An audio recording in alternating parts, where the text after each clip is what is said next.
हरिओम, नमो नमः। सभी को प्यार भरा नमस्कार है, स्वागत है। और ये कक्षा है सुरवाणी विलासा। इसमें हम प्रारंभिक स्तर की भाषा अध्ययन करते हैं। और अभी हम प्रार्थना करके क्लास स्टार्ट करते हैं। आज हम अकारांत पुल्लिंग द्वितीय विभक्ति पढ़ने जा रहे हैं। ठीक है। यो ब्रह्माणं विदधाति पूर्वं यो वै वेदांश्च प्रहिणोति तस्मै तमहदेवमात्मबुद्धिप्रकाशं मुमुक्षुर्वै शरणमहं प्रपद्ये। वक्रतुण्डमहाकाय सूर्यकोटिसमप्रभा निर्विघ्नं कुरु मे देव सर्वकार्येषु सर्वदा। सरस्वती नमस्तुभ्यं वरदे कामरूपिणी विद्यारम्भं करिष्यामि सिद्धिर्भवतु मे सदा। येनाक्षरसमाम्नायमधिगम्य महेश्वरात् कृत्स्नं व्याकरणं प्रोक्तं तस्मै पाणिनये नमः। वाक्यकारं वररुचिं भाष्यकारं पतञ्जलिं पाणिनिं सूत्रकारं च प्रणतोऽस्मि मुनित्रयम्।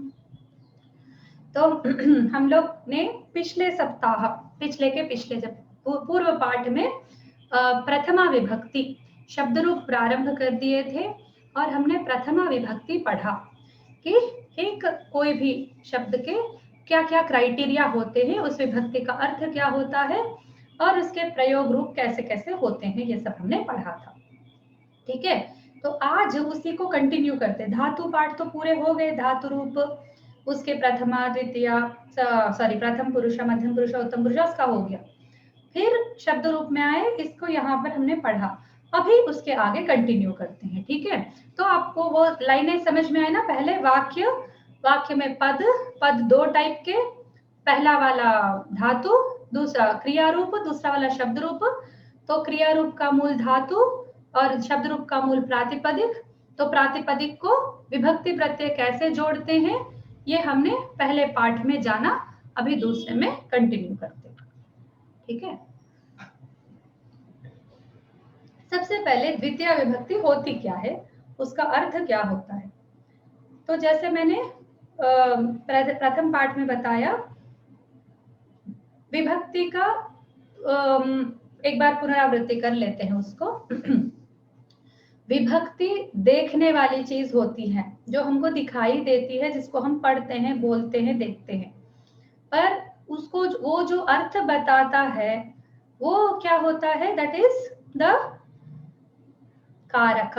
ठीक है, वो एक कारक का अर्थ बता रहा होता है। और कारक 6 होते हैं, कर्ता, कर्म, करण, संप्रदान, अपादान, अधिकरण।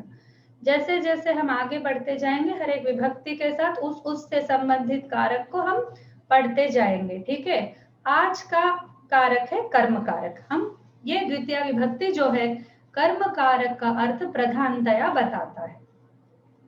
विभक्ति कारक के अलावा भी अर्थ बताता है। ठीक है, तो वो किस प्रकार का होता है, वो कैसे कितने टाइप्स का होता है, ये सब हम आगे आगे जानेंगे। ठीक है, अभी फिलहाल तो केवल कर्म कारक को लेकर ही हम अर्थ जानेंगे। एक सेकेंड बस रुक जाइए। तो ये कर्म कारक का प्रधानतया अर्थ बताता है विभक्ति, द्वितीय विभक्ति। ठीक है, और भी कुछ है पर हम उसमें अभी नहीं पढ़ेंगे। जब डिटेल में विभक्ति इसका एक और लेसन हम लोग रखेंगे तब मैं आपको वो सब पढ़ाऊंगी। ओके, ठीक है। तो द्वितीय विभक्ति का अर्थ होता है कर्म, कर्म को रिप्रेजेंट करता है। कर्म इज द आइडिया बिहाइंड, विभक्ति is the thing which is on the stage. ठीक है, स्टेज का जो नाटक लिखने वाला होता है वो और होता है, राइटर, परफॉर्म करने वाला अलग होता है। ठीक है, जैसे कोई कालिदास का पात्र पोषण कर रहा है, कोई कालिदास के ऊपर किसी ने नाटक लिखा तो कालिदास उसमें एक पात्र है। तो जो व्यक्ति पात्रधारी है वो कालिदास नहीं है, पर वो स्टेज पे कालिदास का रोल करता है। ठीक है, उसी प्रकार ये एक्चुअली ये विभक्ति इज नॉट कर्मा। कर्मा का जो आइडिया है वो इस विभक्ति ने रिप्रेजेंट किया है। ठीक है, हमने चुना, इसको पाणिनि ने चुना कि we will represent karma through the dvitiya vibhakti. Panini ने नहीं, ये तो परंपरा से चली आ रही है, ये सब आइडियाज पाणिनि से काफी पहले से ही ये सब है। ठीक है, तो ये हो गया द्वितीय का विभक्ति का अर्थ। ठीक है। द्वितीय विभक्ति के अर्थ की चर्चा करने के बाद हम लोग बढ़ते हैं उस सूत्र पर जो ये डिक्लेयर करता है कि हमें कैसे पता चला द्वितीय कर्म दिखाता है। तो एवरीथिंग इज देयर इन व्याकरण, शब्द साधुत्व शास्त्र बोलते हैं व्याकरण को, और वो उसके हर चीज का जो प्रामाणिकता है हमको तभी होती है, प्राप्त होती है, जब व्याकरण से उसका हमको पता चलता है। तो प्रारंभिक स्तर पर व्याकरण के सूत्रों की कोई आवश्यकता नहीं है, पर मैंने सोचा आपको थोड़ा इंटरेस्टिंग लगेगा, आपको थोड़ी जानकारी अधिक मिलेगी तो आपको अच्छा लगेगा, इसलिए मैंने इसको इसमें इंक्लूड किया है, कर्मणि द्वितीया। इसको आपको याद करने की जरूरत नहीं है, ठीक है। ठीक है, अब वो कर्तृत्वम कर्म उस सब में हम पढ़ेंगे तो फिर वहीं रह जाएंगे, इसलिए कर्म का सूत्र मैं नहीं बता रही हूँ, बस वो सूत्र बता रही हूँ जिससे द्वितीय कर्म में द्वितीय होती है। तो अब हम उदाहरण गत्यर्थक, जैसे रामः ग्रामं गच्छति, रामः वनं गच्छति, ठीक है। तो वहां पर जो ग्रामम वनम है ये वहां को जाता है, ग्राम को जाता है, ठीक है। तो उससे हमको पता चलता है कि वो कर्म है, ठीक है।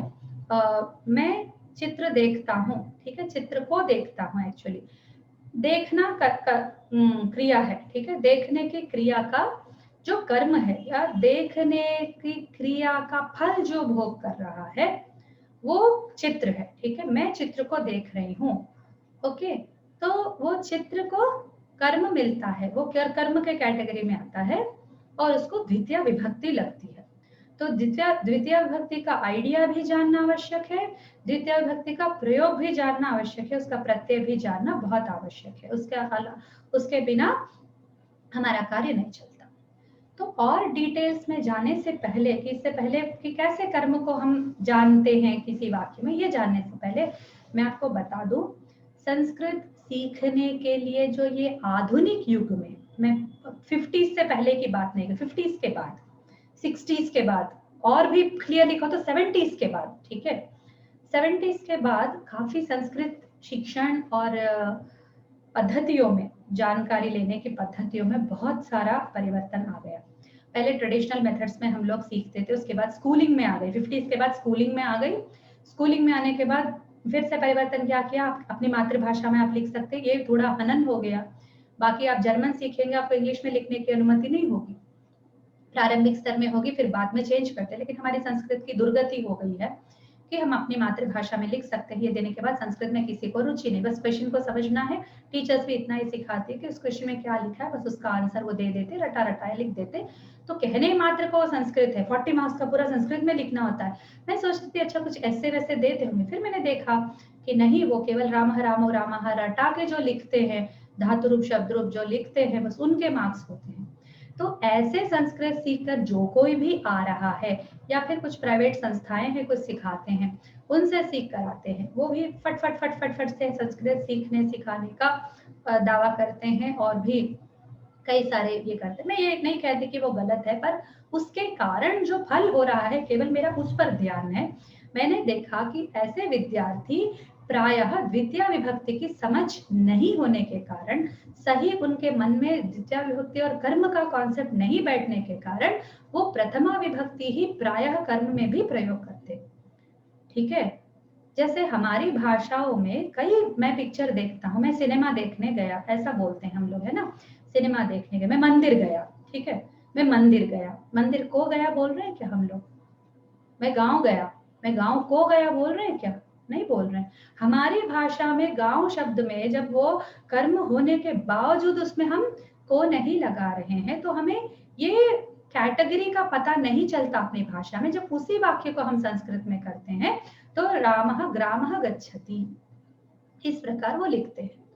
ये इसलिए बता रही हूँ क्योंकि इसके कारण मुझे बहुत दुख होता है, और जब बच्चे भेजते हैं मुझे, बच्चे यानी बड़े भी, ऐसे संस्कृत सीखने वाला हर कोई बच्चा ही होता है, सीखने वाला विद्यार्थी बच्चा होता है, चाहे वो 50 साल का ही क्यों ना हो। तो जब बच्चे भेजते हैं मुझे तो उसे देख के बोलते करेक्शन कर दीजिए प्लीज इसका, तो मुझे बड़ा दुख होता है, मैं कहाँ से स्टार्ट करूँ, ठीक है। उनको कैसे समझाऊं कि ये कर्म के जगह आपने कर्तृवाचक का, आपने विभक्ति का प्रयोग किया है, उसको कॉन्सेप्ट ही नहीं पता है और वो लिखने लगते हैं, लेखन आदि के कार्यों में वो लग रहे हैं। ये बहुत ही दुखजनक बात है। इसीलिए आज का पाठ जो है बहुत बहुत बहुत मुख्य है, ठीक है, हर पाठ मुख्य है, हर कॉन्सेप्ट, हर पहलू मुख्य है, पर आज का जो ये है ये तो सबसे मुख्य है। द्वितीय विभक्ति का बहुत ही अच्छी समझ आपके अंदर होनी चाहिए। तो मैं ये नहीं कहती आप कुछ नहीं जानते हैं, मैं ये कहती हूँ कि मैं जितनी क्लैरिटी मैं ला सकती हूँ मैं लाऊंगी। तो आपके मेरा पाठ हमेशा ऐसे ही होते हैं कि आपको कुछ पता है, मुझे कुछ पता है, मुझे जितना पता है मैं बताऊंगी, जो आपको नहीं पता वो सीमेंटिंग होता चला। जैसे हमारे घर में कहीं कहीं छेद हो जाता है, कुछ कहीं जगह सीमेंट गिर जाता है, तो हम वहां पर थोड़ा सीमेंट लगा के उसको फिर से पेंट करते, तो घर पूरा एक समान सा पेंटेड दिखता है ना। बस वही काम हम इस कक्षा में करें। ऐसा नहीं कि आपको कुछ नहीं मालूम है, पहले ही बता रही हूँ, ठीक है।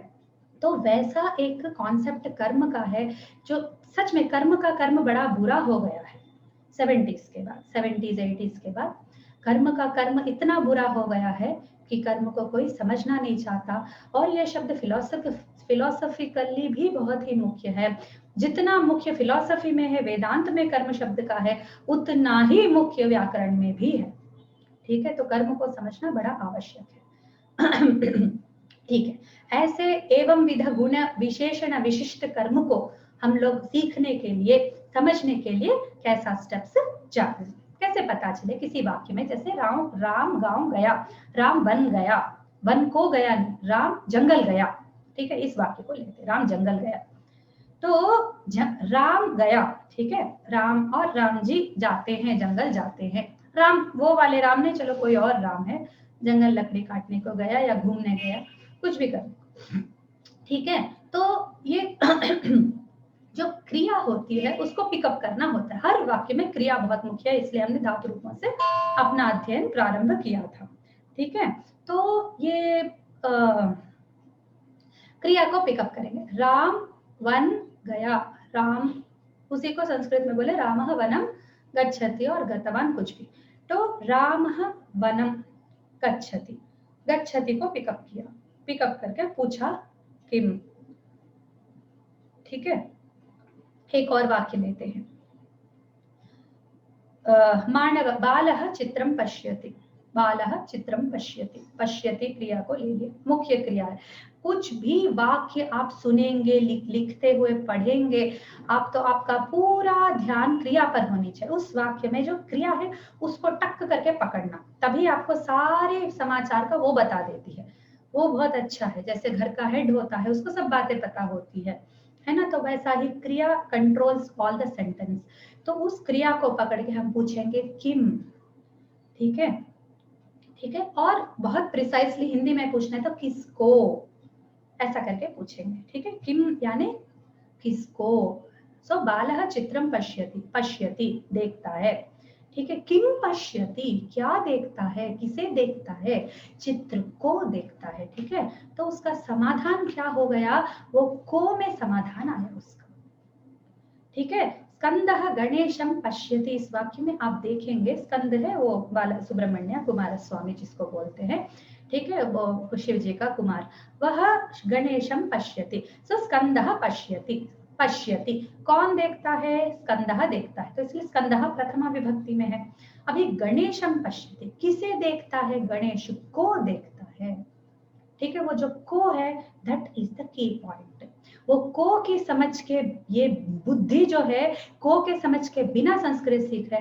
I am sorry if I am getting very emotional और वेरी अनस्टेबल टुडे, बिकॉज इसका मैं बहुत झेल चुकी हूँ।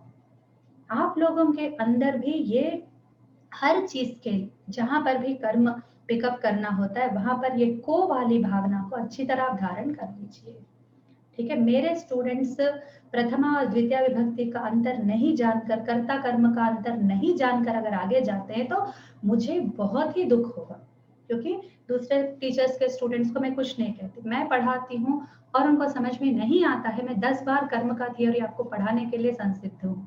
पर please pick up that concept. अब से आप कोई भी क्रिया देखेंगे जहां पर भी कर्म का प्रस्ताव आगे पीछे होता है तो जस्ट आस्क दैट क्रिया कि किसको, आपको समाधान मिल जाएगा, ठीक है। ऐसा। बालाः देवौ नमन्ति, नमन्ति नमस्कार करते हैं, ये क्रिया है, ठीक है। कौन करता है? बालाः, बहुत सारे बच्चे, ठीक है। देवौ, कौन? स्कंद और गणेश की बात हमने की, इसलिए देवौ रखा।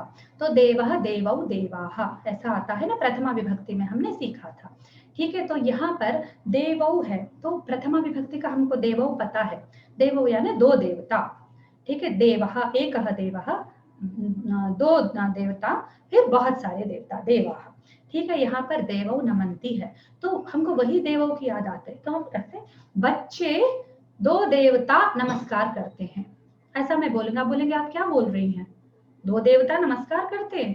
दो देवता नहीं कर रहे नमस्कार, कौन कर रहा है नमस्कार? बालो, बाला, ठीक है, बाला है नमस्कार कर रहे हैं। तो दो देवता क्या हुए? देवता स्वयं नमस्कार करते हैं या हम देवताओं को नमस्कार करते हैं? एक बार सोचिए, ठीक है। जब नमस्कार और देवता की बात हो रही है और मनुष्य की बात हो रही है, हम देवता जैसे इंद्रादिगण जाके विष्णु को नमस्कार करते हैं, उस संदर्भ की बात नहीं है ये मनुष्य की बात है। बालाह, जो मनुष्य के बच्चे हैं वो नमस्कार कर रहे हैं, ये संदर्भ है। तो देवता नमस्कार कर रहे होगा, या सॉरी, दो देवता नमस्कार कर रहे होगा, दो देवताओं को नमस्कार कर रहे हैं, ये होगा। को होगा ना, को होगा ना, बस वो समझ आपके अंदर होनी चाहिए। कोई भी क्रिया देखेंगे उसको जाके पूछिए, किसको, क्या, क्या को भी क्या को लगाकर पूछिए। क्या देख रहा है? नहीं, क्या को देख रहा है, किस चीज को देख रहा है, वस्तु भी को लगाकर आप उसको पूछिए, ठीक है। तो उससे आपको समाधान मिलता है, तो वो द्वितीय विभक्ति का सॉरी वो कर्म होता है, वो जो मिलता है आपको समाधान, वो कर्म प्रोडक्ट होता है, और उस कर्म प्रोडक्ट में लगती है द्वितीय विभक्ति। कर्म इज द आइडिया, द्वितीय विभक्ति इज द रिप्रेजेंटेटिव, ठीक है। उसी प्रकार वो गाना सुनता है, को चला गया, को हिंदी ने भी खा लिया, तेलुगु में भी द्वितीय विभक्ति को खा लिया गया है, तेलुगु में भी द्वितीय विभक्ति का प्रयोग नहीं हो रहा आधुनिक भाषा में, ठीक है। हिंदी भी को खा चुका है, ठीक है। तो वो गाना सुन रहा है, सुन रहा है, कौन सुन रहा है? वह। किसको सुन रहा है? गाने को। क्या को सुन रहा है? गाने को सुन रहा है, ठीक है। वह गाना गा रहा है, ठीक है, गा रहा है, कौन गा रहा है? वह गा रहा है, या सीता गाना गा रही है, कौन गा रही है? सीता गा रही है। किसको गा रही है? गाने को गा रही है। गाने को गाते हैं ना, गाना स्वयं नहीं गाता है ना, गाना गाता है ऐसा मैंने बोला, मैंने कोई कर्ता का प्रयोग नहीं किया, तब भी आपको समझ में आता है कोई गा रहा है, गाना स्वयं नहीं गाता है ना। इतनी तो हमारे अंदर अकल है ना, को नहीं भी लगा है तो वी अंडरस्टैंड, है ना। कोई गाना स्वयं को नहीं गाता है, कोई खड़े होके या कोई करता है जो उस गाने को गाने लगता है, ठीक है। तो वो जो कॉन्सेप्ट है that should be in our mind, okay. तो ठीक है, इतना तक हमारा कर्म को कैसे पहचानना इसका हमने देख लिया। जैसे पश्यति, गायति, हाँ, फिर आकर्णयति सुनता है, ओके, गीतम आकर्णयति, हाँ, चित्रम पश्यति, देवौ नमति या देवम नमति, ठीक है। तो इस प्रकार का हमारा ये। फिर उनको रिप्रेजेंट करने वाले विभक्तियां, हमने प्रथमा विभक्ति को पढ़ते समय दो लिंगों का हमने इंट्रोड्यूस कर लिया, एक होता है पुल्लिंग, एक होता है नपुंसकलिंग। आज भी हम उन्हीं दोनों की बात करेंगे, ठीक है। पहले हम सामान्य प्रत्ययों की बात कर लेंगे। तो वो गणना करते समय सबसे पहला चीज होता है अक्षर, अंतिम अक्षर देखकर हम प्रत्यय लगाते हैं। हर एक एंडिंग लेटर का डिफरेंस के कारण प्रत्ययों का डिफरेंस होता है। ये विभक्ति प्रत्ययों को पढ़ने से पहले आपको समझ लेनी चाहिए। ये बात आप अच्छी तरह दिमाग में बिठा लें कि बहुत सारे वैरायटी ऑफ प्रत्ययास होते हैं, कुछ रिपीट होते हैं, कुछ नए होते हैं, कुछ बदलते रहते हैं।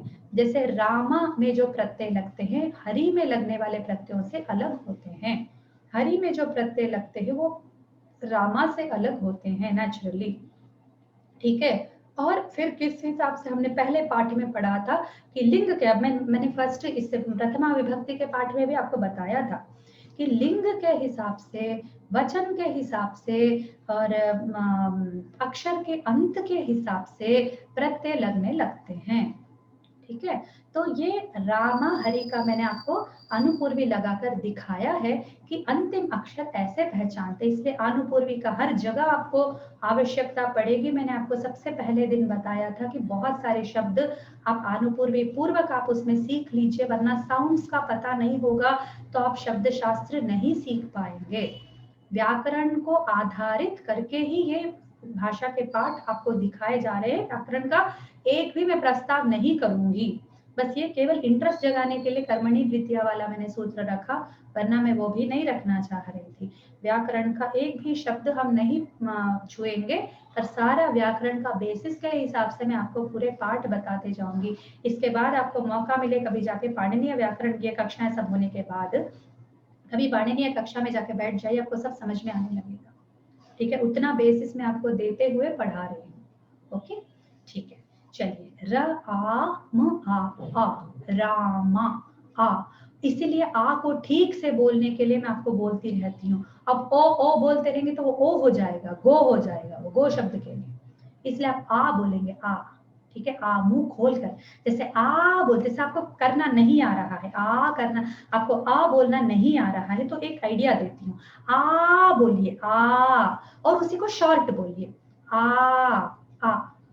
मुंह ऐसा ही रखिए, घर में बहुत प्रैक्टिस कीजिए आप इसको, चाहे बच्चे हंसे, चाहे अगल बगल वाले कुछ समझे, बस आप घर में रहेंगे कुछ भी काम कर रहे हैं, बोलिए आ आ आ, मुंह को बिल्कुल बदलेंगे नहीं उसका पोजीशन, आ आ आ आ आ आ बस आपको दिमाग में बैठ जाएगा।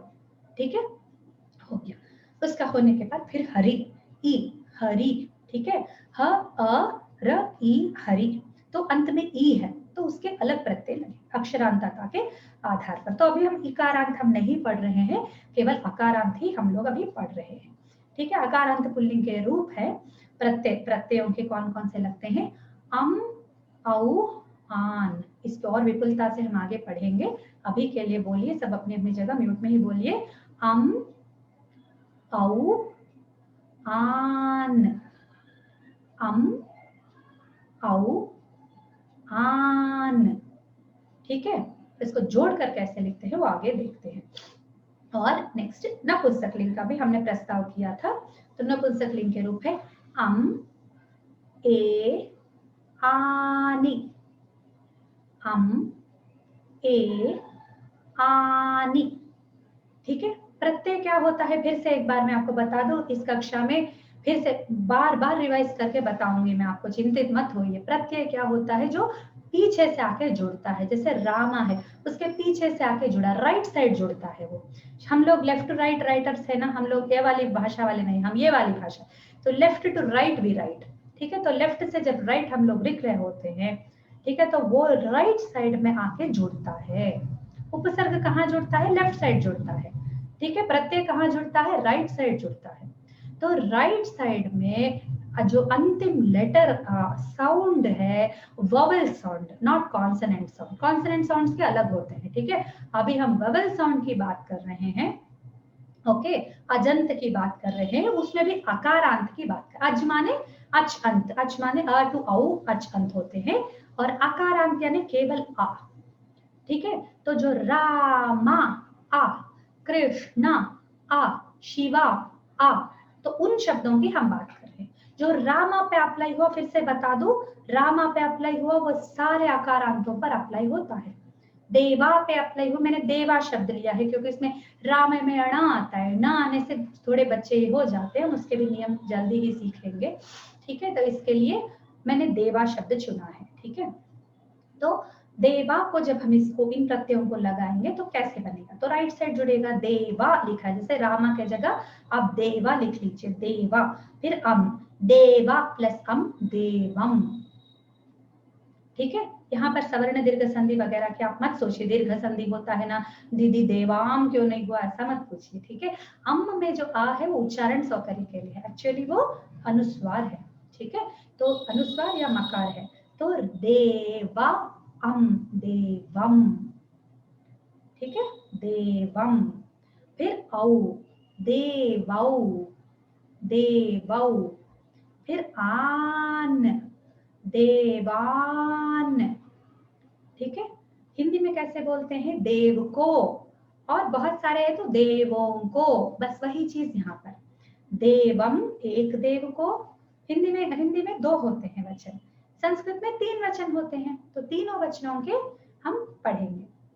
देवम एक देव को, देवौ दो देवों को, देवान बहुत सारे देवों को, एक एक से बढ़कर दो, दो से बढ़कर बहुत सारे।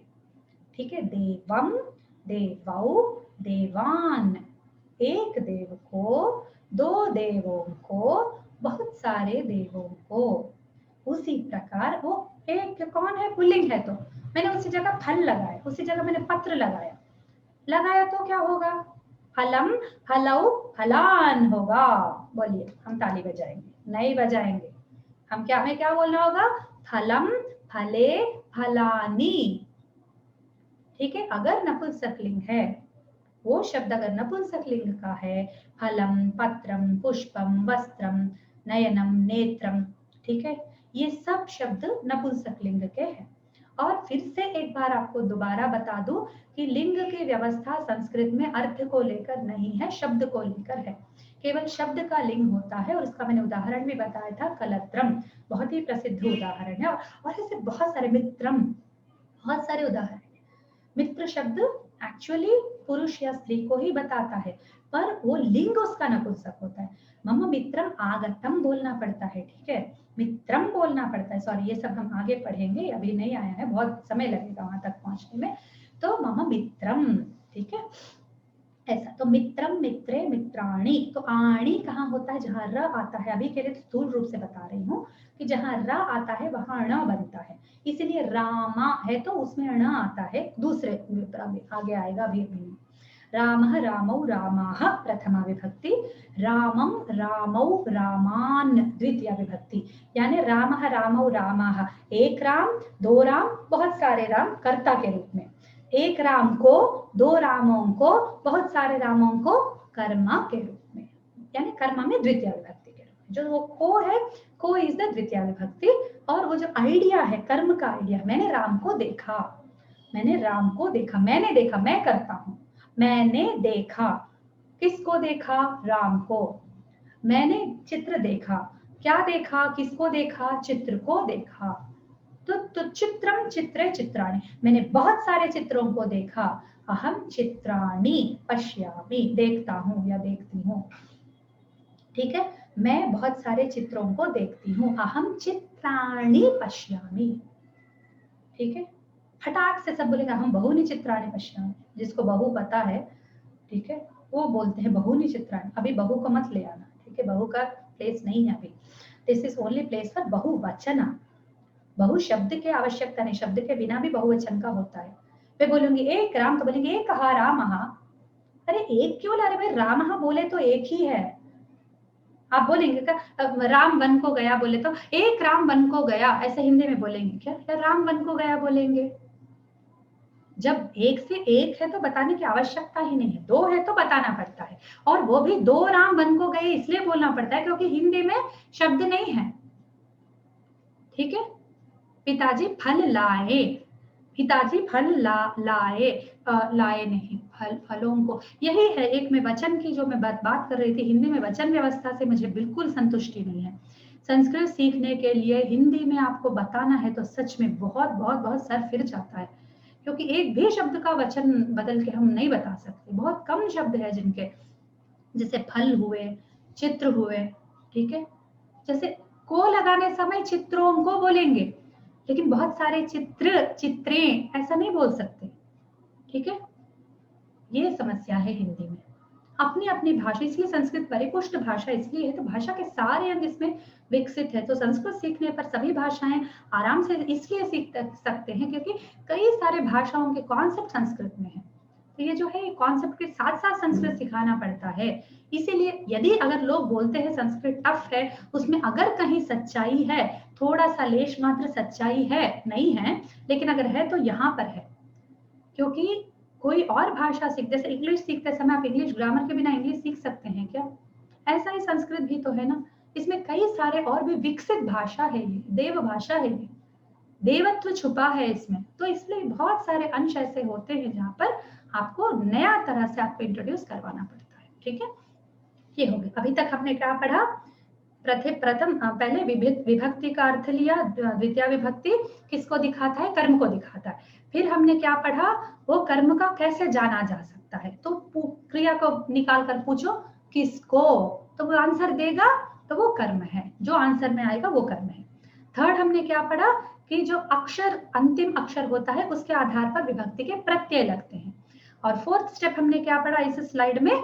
हमने पढ़ा कि अकारांत पुल्लिंग के रूप और अकारांत नपुंसक लिंग के रूप। ठीक है, तो नपुंसक लिंग के विषय में बता दूं, जो आपको पहले से पता ही होगा, प्रथमा विभक्ति और द्वितीय विभक्ति एक समान रूप होते हैं। जो पहली बार पढ़ रहे हैं संस्कृत उनके लिए बता दूं कि नपुंसक लिंग का जो प्रथमा विभक्ति, वहां पर भी अम ए आनी है, यहाँ पर भी अम ए आनी ही होगा, फलम फले फलानी, फलम फले फलानी। पर राम शब्द में रामः, रामौ, रामाः, रामम, रामौ, रामान, ऐसा डिफरेंस होगा, पर नपुंसक लिंग में नहीं होगा। ठीक है, ये हो गया। अभी हम चलते हैं सुप्रत्यय, इसको बस उसी चीज को जो अम औ आन है उसी को मैंने रिप्रेजेंट करके बताया है। कुछ नहीं, 2 मिनट आप 2 सेकंड देख लेंगे तो आपको समझ में आ जाएगा। ठीक है, मैं कामिनी भगिनी से रिक्वेस्ट करती हूँ एक बार आके पढ़े स्लाइड पे क्या लिखा है। कामिनी भगिनी नहीं है, ठीक है, ज्योति भगिनी आप एक बार पढ़िए स्लाइड पे जो लिखा है, बस पढ़ते जाइए, आप सब लोग सुनेंगे। ठीक है, पुल्लिंगस्य द्वितीया विभक्ति सुप् प्रत्ययाः अम्, ओट्, औ, शस्, आन्, देव, अधिक, देवा बोलेंगे, देव नहीं बोलेंगे, देवा, क्योंकि संस्कृत में है ना ये, अगर हलंत है तभी आप देव बोलेंगे, आप नहीं बोलेंगे, देवा जी।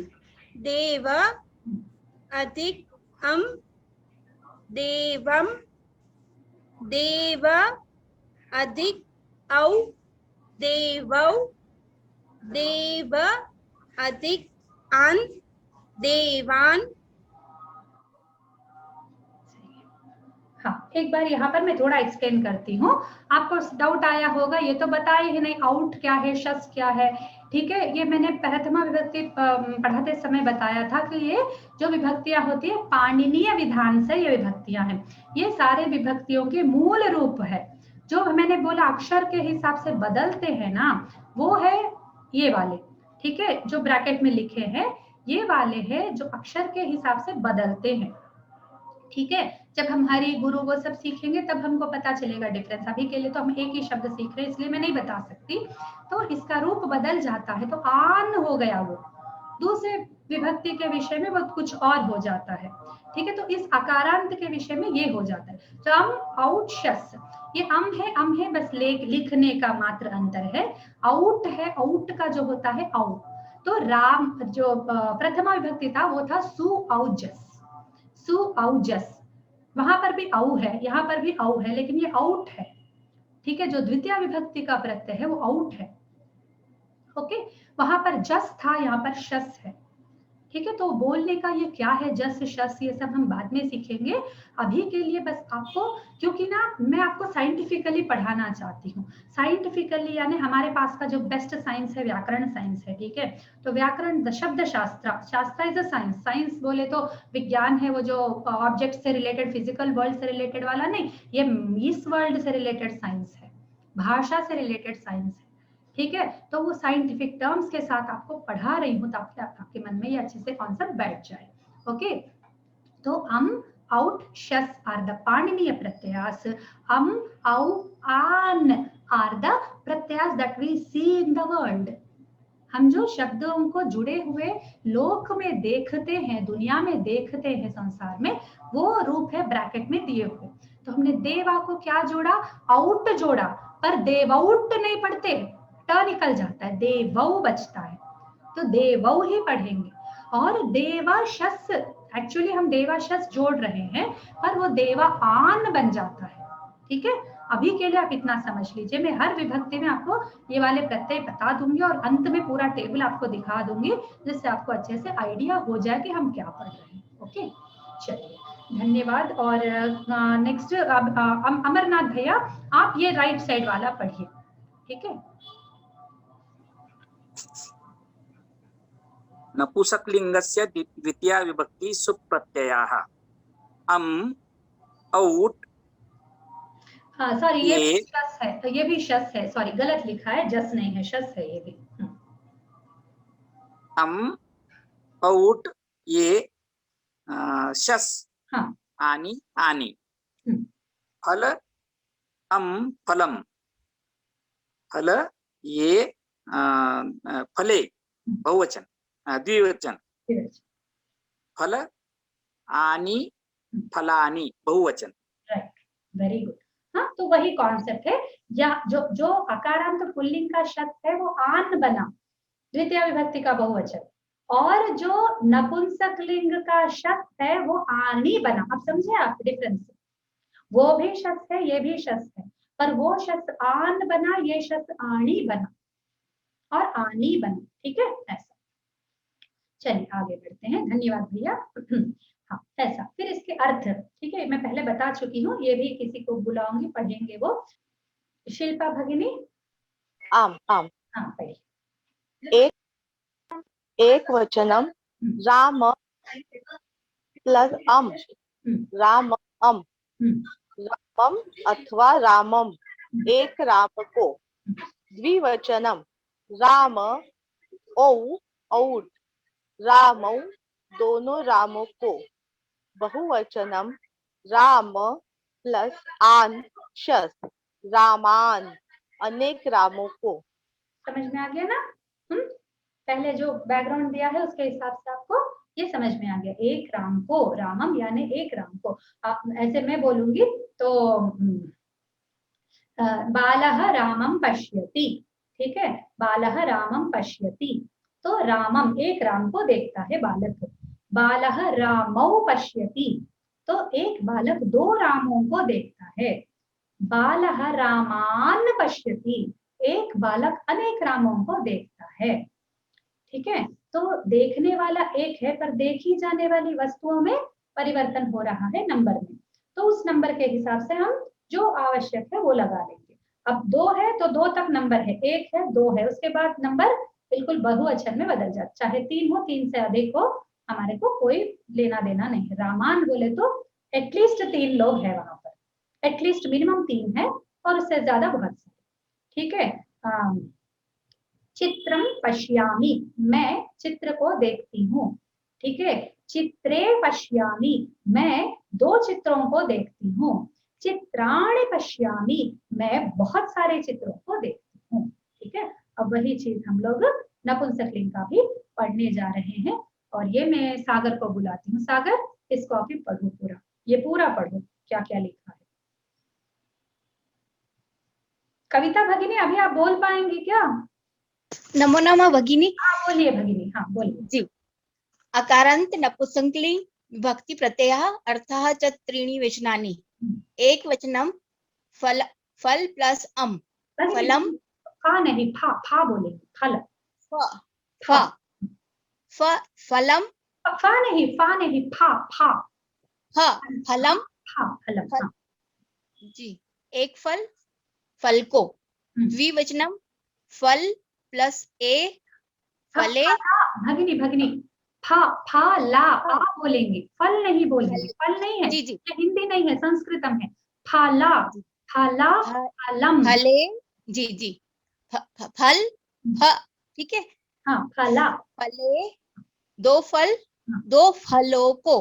हाँ, बहुवचनम फल प्लस आनी, फलानी, अनेक फल, फलों को। धन्यवाद। पर इसको बहुत ही कॉन्सेंट्रेट से आप बोलेंगी। मैं पढ़ती हूँ, एक बार आप सुनिए। एक वचनम फला प्लस अम, फलम और फलम, एक फल को। द्विवचनम फला प्लस ए, फले, दो फल या फलों को। बहुवचनम फला प्लस आनी, फलानी, अनेक फल या फलों को, ऐसा, ठीक है, बिल्कुल फा छोड़ दीजिए आप, संस्कृत में फा नहीं आएगा। फा फारसी है, फा उर्दू है, फा अरबी है, फा हिंदी नहीं है। हिंदी में भी यदि आप बोलना छोड़ देंगे, मुझे देहाती लोग बहुत पसंद है, देहाती लोग जो हिंदी बोलते हैं मुझे बड़ा अच्छा लगता है।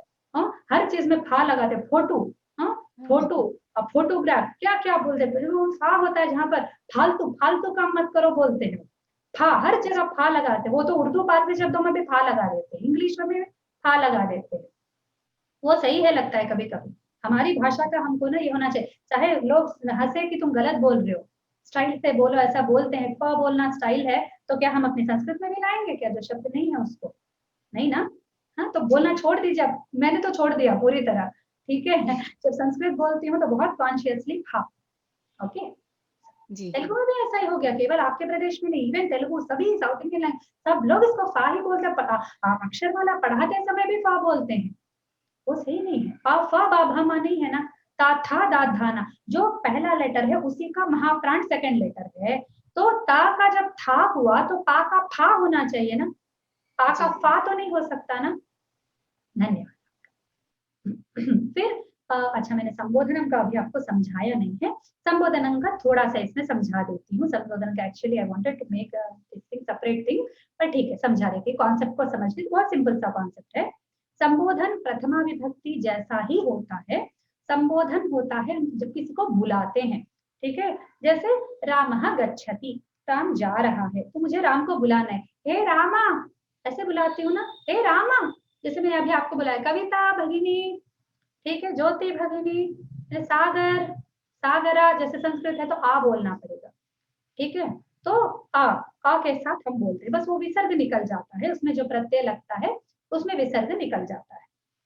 ओके, और द्विवचन और बहुवचन की बात होती है, जैसे एक को बुलाना है तो हे रामा बुला दिया, अब दो राम जा रहे हैं, दो रामों को बुलाने, रामो, हे रामो बोलेंगे, राम रामो रामाह है ना, सिर्फ एक वचन का रूप बदलता है। तो द्विवचन बहुवचन है सर्वत्र समान होता है, हर संबोधन में जब कोई भी ले लेंगे, जैसे हरि लेंगे तो हरि का जो प्रथमा विभक्ति का रूप होगा वही संबोधन वो संबोधन में बस विसर्ग निकल जाएगा या कुछ तो उसमें बदलाव होगा, सिर्फ प्रथमा विभक्ति का रूप एक वचन संबोधन में रूप बदलेगा, बाकी द्विवचन बहुवचन सर्वत्र समान होता है, जो प्रथमा विभक्ति का होता है वही संबोधन का होता है।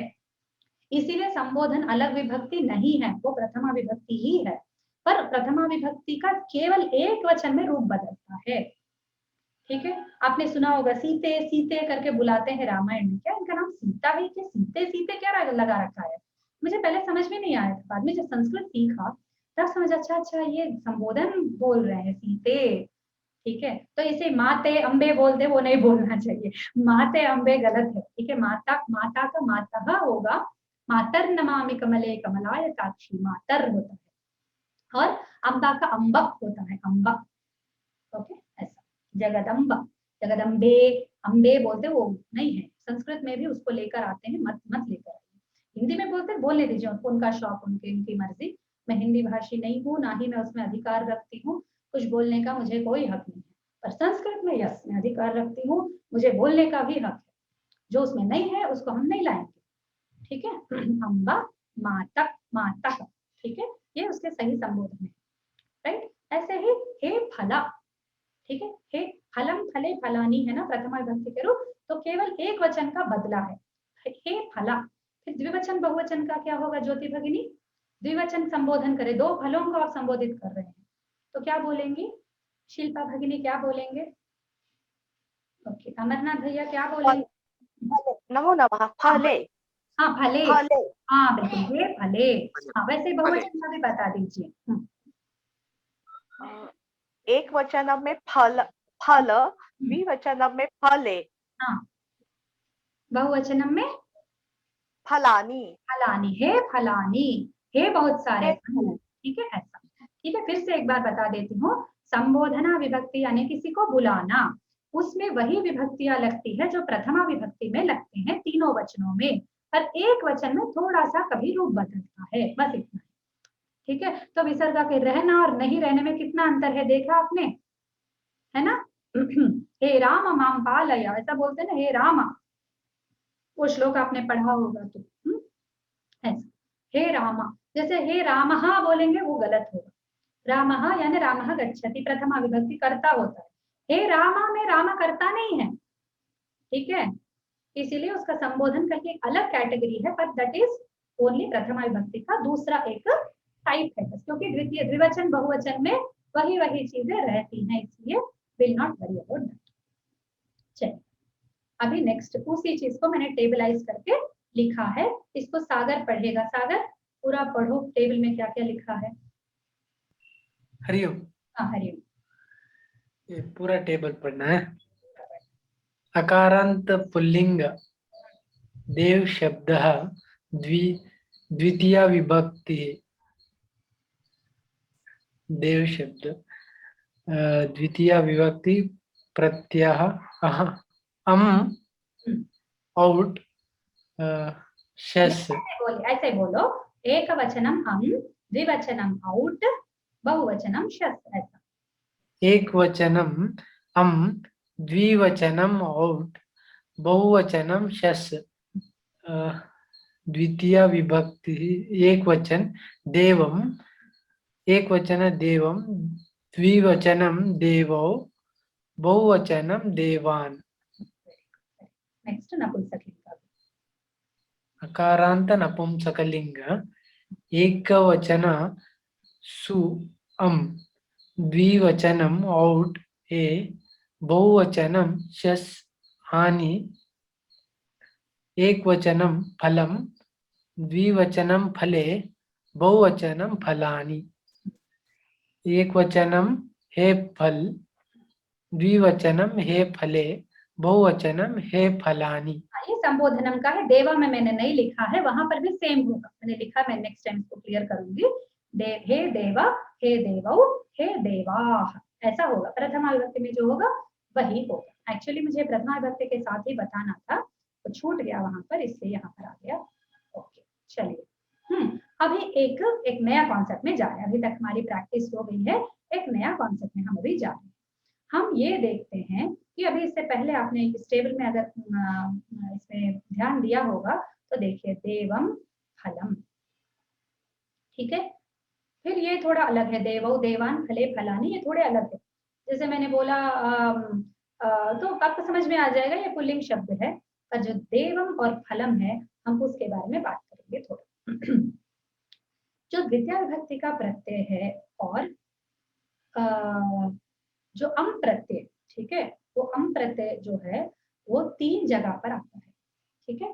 कौन कौन से है? एक अकारांत नपुंसकलिंग का प्रथमा विभक्ति फलम, एक अकारांत नपुंसकलिंग का द्वितीय विभक्ति फलम, और एक अकारांत पुल्लिंग का द्वितीय विभक्ति रामम, देवम, ठीक है।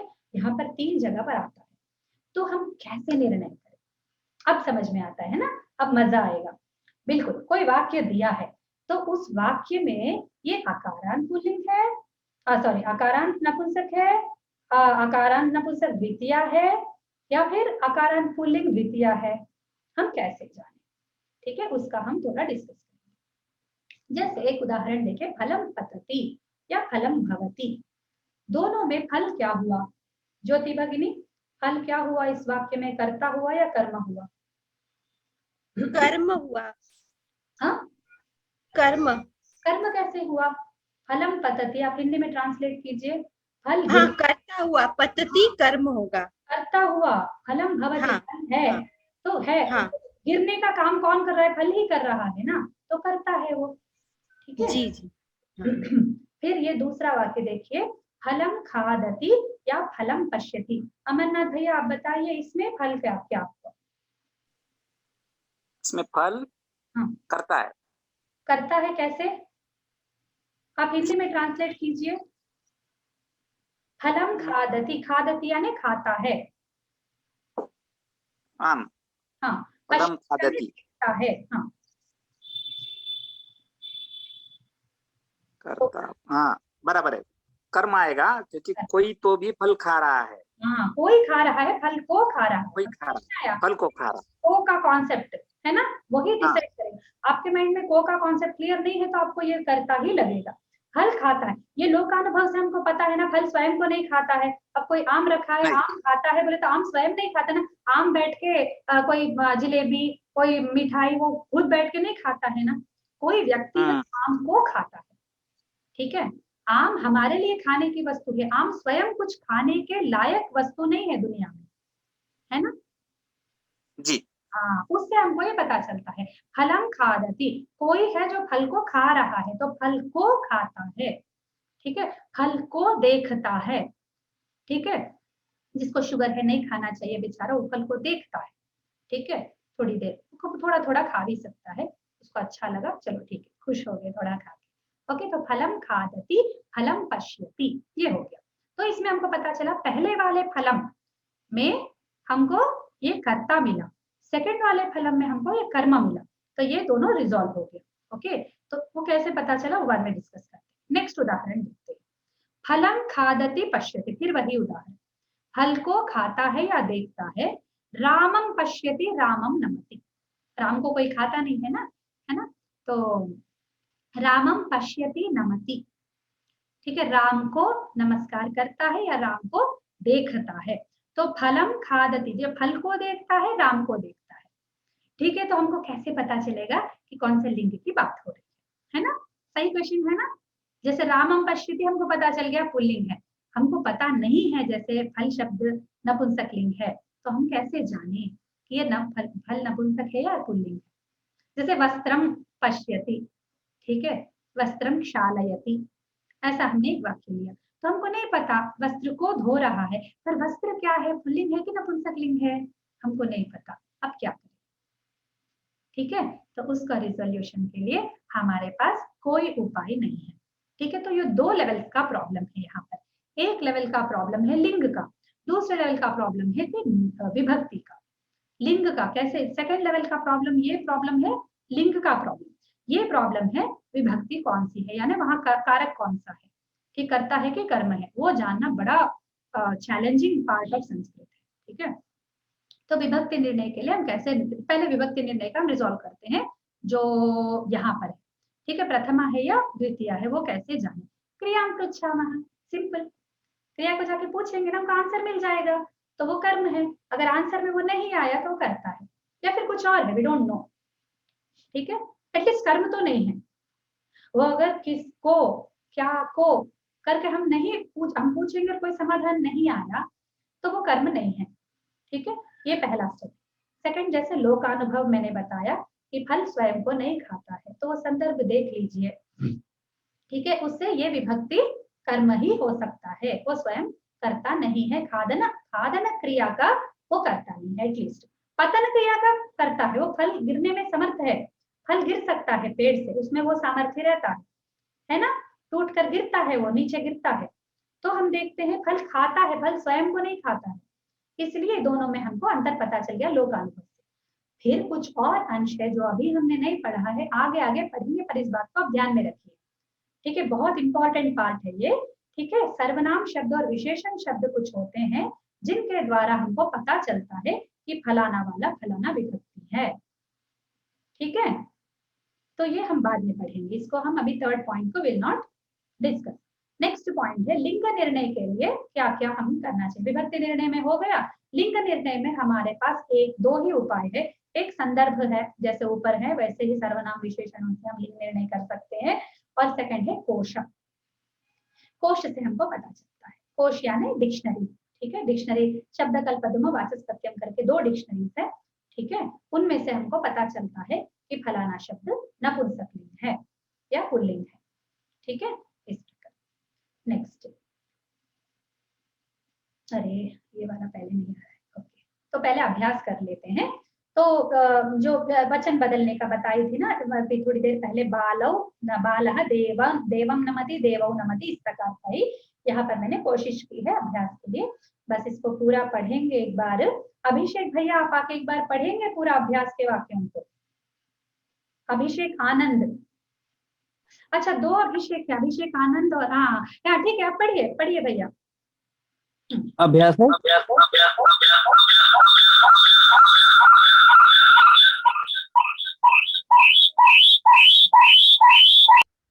भैया बहुत बहुत रिसाउंड हो रहा है। दो डिवाइस से आप ही लॉगिन है क्या, ऐसा कुछ है क्या? ठीक है ठीक है, फिर अभी नहीं, फिर अमरनाथ भाई आप पढ़िए। अभ्यासः बालः नगरं व्रजति बालौ नगरं व्रजतः बालाः नगरं व्रजन्ति बालः नगरे व्रजति बालौ नगरे व्रजतः बालाः नगरे व्रजन्ति बालः नगराणि व्रजति बालौ नगराणि व्रजतः बालाः नगराणि व्रजन्ति। हाँ, व्रजति का अर्थ होता है जाता है, व्रज धातु का जाना अर्थ होता है। नगर शब्द नपुंसक लिंग है, जैसे आपको समझ में आ गया होगा यहाँ पर। ठीक है, तो एक बालक एक नगर को जाता है, दो बालक एक नगर को जाते हैं व्रजतः, बहुत सारे बालक एक नगर को जाते हैं। फिर ये हो गया एक बालक दो नगर को जाता है, दो बालक दो नगर को जाते हैं, बहुत सारे बालक दो नगर को जाते हैं, दोनों नगरों, जैसे मुंबई गए उसके बाद दिल्ली गए तो दो नगर को जाते हैं। फिर बालः नगराणि व्रजति, बहुत सारे, एक बालक बहुत सारे नगर को जाता है, बालौ दो बालक बहुत सारे नगर को जाते हैं, और कई सारे बालक कई सारे नगरों को जाते हैं। ठीक है, इस प्रकार में आपको जैसे, पर ये जो व्रजति व्रजतः व्रजन्ति ये जो क्रिया है वो कर्ता के हिसाब से ही चलता है कर्तरी प्रयोग में। अभी वी हैव नॉट डिस्कस्ड कर्मणि प्रयोग, विल कम टू दैट। जब जो कर्तरी प्रयोग होता है उसमें हमेशा ये जो क्रिया है कर्ता के हिसाब से ही बदलता है। चाहे देखो बालः नगराणि, जैसे हमें नगराणि देखे हमारे माइंड में आता है व्रजंती, पर नगराणि ना व्रजंती, जैसे फल स्वयं को नहीं खाता है वैसे नगर स्वयं को नहीं जाता है, नगर नगर को नहीं जाता है, कोई नगर को जाता है, कोई और व्यक्ति होगा जो नगर को जाएगा। नगर स्वयं को जाते दूसरे नगर में नहीं जाता है, जैसे अयोध्या है, अयोध्या जाके मथुरा नहीं जाएगा ना, चलो थोड़ी देर के लिए कृष्ण जी का दर्शन करते हैं बोल के अयोध्या चलकर मथुरा नहीं जाएगा। अयोध्या के लोग मथुरा जा सकते हैं, मथुरा के लोग चार धाम जा सकते हैं, इस प्रकार। ठीक है, तो ऐसा ये जो क्लैरिटी है वाक्य निर्माण करते समय ये होना चाहिए। ओके, उसके लिए थोड़ा आप इसका अनुवाद अभ्यास भी कर दीजिए, ऐसे कुछ वाक्य आप स्वयं बनाइए। ठीक है, जैसे अर्चकः देवालयं गच्छति, ठीक है, इस प्रकार कोई भी, बालकः चित्रं पश्यति, इस प्रकार कोई भी ले लीजिए और इसमें अभ्यास कर लीजिए। Okay, next step. हाँ दीदी एक प्रश्न पूछूं, देवालय ये नपुंसक लिंग शब्द है या पुल्लिंग शब्द है? पुल्लिंग है, पुल्लिंग है। ओके, हाँ, तो जस्ट क्योंकि ना वो बहुत इंपॉर्टेंट है तो मैं आपको दिखा देती हूँ, मेरे पास वो खुला रखा है, यस हाँ यहाँ पर रखा है, ये कोश है, ये एक्चुअली कोलोन का है, आपको ऐसा मिलेगा शब्दकल्पद्रुमा। ठीक है, आप कोलोन डिक्शनरीज करके डालिए, COLOGNE कोलोग्न, ठीक है, कोलोग्न जी साइलेंट है, ठीक है, उसमें आपको, या फिर शब्दकल्पद्रुमा डालेंगे तो ये निकलेगा। ठीक है, इसमें आप लिस्ट डिस्प्ले में जाइए, लिस्ट डिस्प्ले में यहाँ पर SLP1, ठीक है, आप इसको ले लीजिए, संस्कृत लैंग्वेज फोनेटिक SLP1 ले लीजिए, फिर बाकी सब देवनागरी ये हायरार्किकल रखिए, यहाँ फोनेटिक रख लीजिए, ये वाला। ठीक है, इसको करने के बाद मैं आपको ये बाद में फोटो दे देती हूँ। ठीक है, ये होने के बाद, ये एडजस्टमेंट्स करने के बाद आप जो टाइप करेंगे फोनेटिकल स्पेलिंग आएगा। तो अभी हमको जानना है देवालय शब्द का, एक बार देखते हैं, देवालय, ये पता चल जाए। ठीक है, देवालय पुम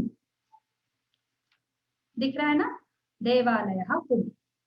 ठीक है, अभी हमने फला डाला, हमको नहीं पता फला शब्द क्या है, तो फला, ये फला, ये देखिए फला कहाँ गया, तो पूरा, हाँ ये है ना शब्दकल्पद्रुम है ना, इसलिए देखिए फला क्ली, क्ली का अर्थ होता है क्लीबा, नपुंसक लिंग है।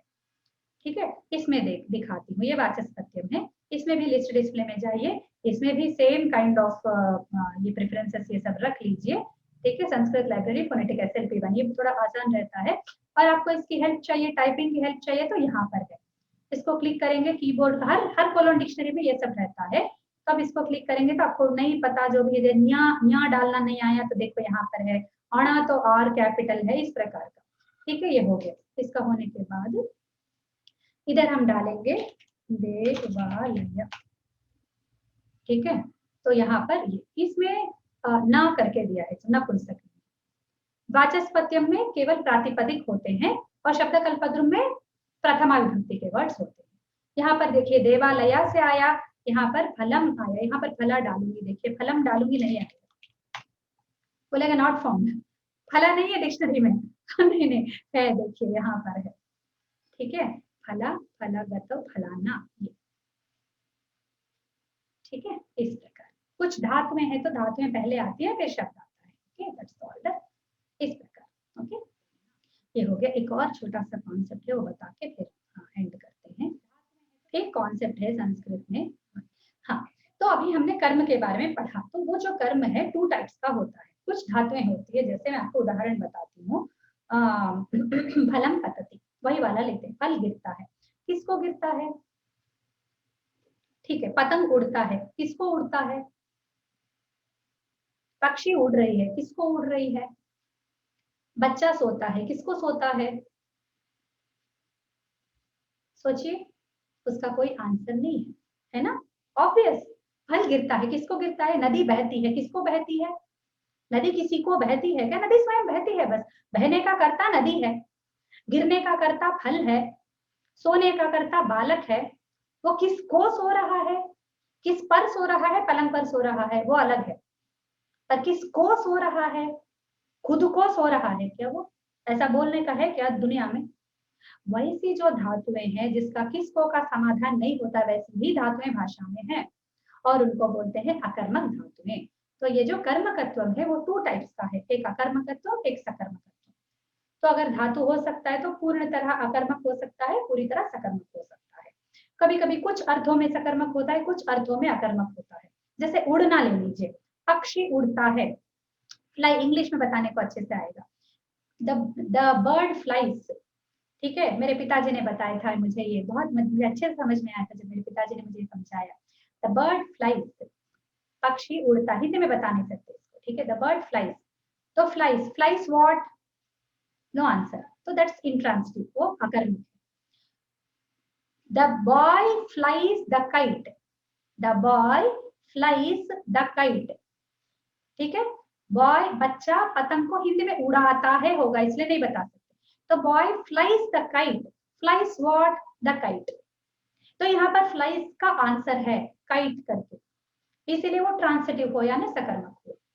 इस तरह कभी कभी एक ही क्रिया भी अलग है, संस्कृत में भी ऐसे ही है, संस्कृत में भी कुछ धातुएं कुछ अर्थ में सकर्मक है, कुछ अर्थ में अकर्मक है। इस प्रकार फिर सकर्मक 2 टाइप का होता है, एक होता है एक कर्मकः, एक होता है द्विकर्मकः, ठीक है। द्विकर्मकः केवल मैं आपको कॉन्सेप्ट बता के छोड़ दूंगी क्योंकि टाइम होने को आया है, ठीक है। अच्छा ये भी है अभी, ठीक है, छोटा सा बता दूंगी। हाँ यहाँ पर है, देखिए, तो कर्म नहीं होता है तो उसको अकर्मक बोलते हैं। पत्राणि पतन्ति, जनौ तिष्ठतः, दो लोग खड़े हैं, खड़े किसको खड़े हैं, कोई आंसर नहीं है, तो पतन्ति, पत्ते गिरते हैं, किसको गिरते हैं, नो आंसर। हाँ, वृक्षम पश्यतः, पश्यतः, कोई 2 लोग देख रहे हैं, किसको देख रहे हैं, वृक्षम पश्यतः, एक वृक्ष को 2 लोग देख रहे हैं। देवौ नमति, कह नमति, कोई एक और है जो नमन कर रहा है, किसको नमन करता है, देवौ नमति, 2 देवों को नमस्कार कर रहा है। तो यहाँ पर आंसर है ये सकर्मक है। अभी जिसके 2 कर्म है उसका उदाहरण देखते हैं। आचार्यम संदेहम पृच्छति शिष्यः, एक शिष्य है जो आचार्य को पूछ रहा है, संदेह को पूछ रहा है। पृच्छति मेन क्रिया है, क्रिया को पूछेंगे, कौन पूछ रहा है, शिष्य पूछ रहा है, किसको पूछ रहा है, 2 आंसर आए हैं, आचार्य को पूछ रहा है, संदेह को पूछ रहा है, ठीक है। तो ऐसी जगह पर हम इसमें विपुलता से नहीं जाते हैं, केवल आपको अभी के लिए इतना जानना है कि ऐसा भी एक कॉन्सेप्ट है संस्कृत में। इससे रिलेटेड एक लिस्ट दी गई है, संस्कृत में सारी धातुएं नहीं है, केवल 16 धातुएं ऐसे हैं जिनका ये इतने द्विकर्मक हो सकते हैं, ठीक है। तो उन सारे धातुओं के अलग अलग गण होंगे। I don't want to discuss all that.